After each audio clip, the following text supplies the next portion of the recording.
So I want to have a frank conversation with you about Brian Laundrie and the manhunt for Brian Laundrie. I want you to dispel all that you know about Brian Laundrie. This is not really about him as an individual and what he may or may not have done.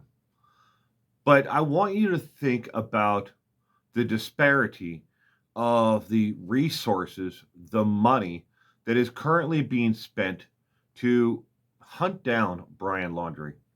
Now, we know that he hasn't been charged or even been listed as a person of interest in the death of Gabby, but yet he has a warrant for illegal use of a debit card linked to a checking and savings account, removing over $1,000.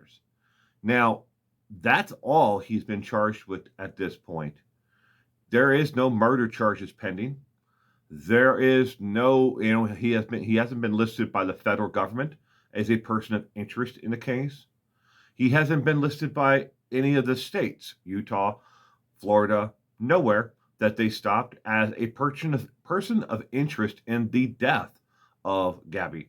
Now, we know, we actually factually know that Gabby was murdered.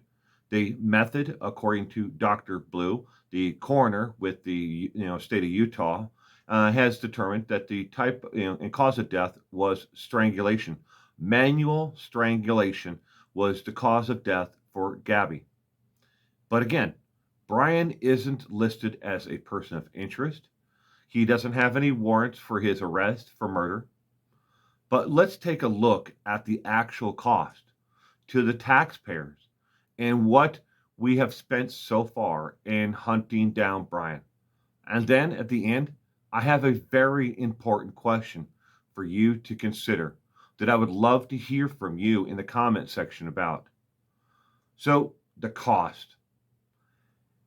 As of October 1st, the cost to taxpayers is over $1 million right now in manpower, machinery, fuel, gas, everything all together, over $1 million. So much so, every single day that they search for Brian Laundrie, they are spending $150,000 to $185,000 right now. If they bring in additional resources or additional equipment, the price keeps on going up. It's not getting any cheaper. When they said that they were scaling back the operation there in the Carlton Reserve looking for Brian Laundrie, what they did was they sent their manpower to different areas to search there instead to see if there was any leads or anything in the outlying surrounding areas around the Carlton Reserve. They didn't scale back and make this cheaper on the taxpayers. They made it the same. Now, let's think about just, what do law enforcement do when someone is found who is murdered? We all have seen the TV show The First 48 Hours. And that is pretty much the golden rule when it comes to homicide. The first 48 hours afterwards are the most important hours. But we don't have those in the case with Gabby Petito and Brian Laundrie. Because Gabby was killed, murdered, in the Greater Teton National Forest. Her body was not discovered for 3 or 4 weeks after she was actually killed. So if Brian did it, he had a 3 to 4 week head start in actually getting away with the crime. The elements got to Gabby, got to and to help destroy evidence. There, as much as you may see on cable network TV tonight or tomorrow, or even on social media, when it comes to actually collecting DNA evidence off of Gabby, a lot of that is going to be able to be misspelled in a court of law because, well, he was the lover of Gabby It's not like it's the DNA of a perfect stranger. But Gabby, is gone, unfortunately, and God may rest her soul.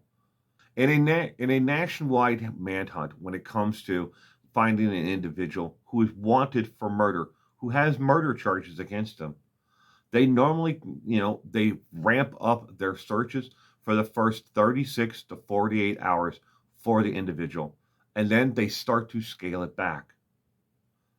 But my question to you before I end this video is, what makes Brian Laundrie so special? I want to hear your side. What do you think? Do you think Gabby's family is more important? Do you think it's more important for us to spend unlimited resources to track down Brian Laundrie? Or maybe there is some kind of injustice going on here, that we will spend unlimited resources to find one person who killed one person, but yet we won't spend any money to find a serial killer who has raped and killed 16 women in the state of California over the last 10 years. Because that's real.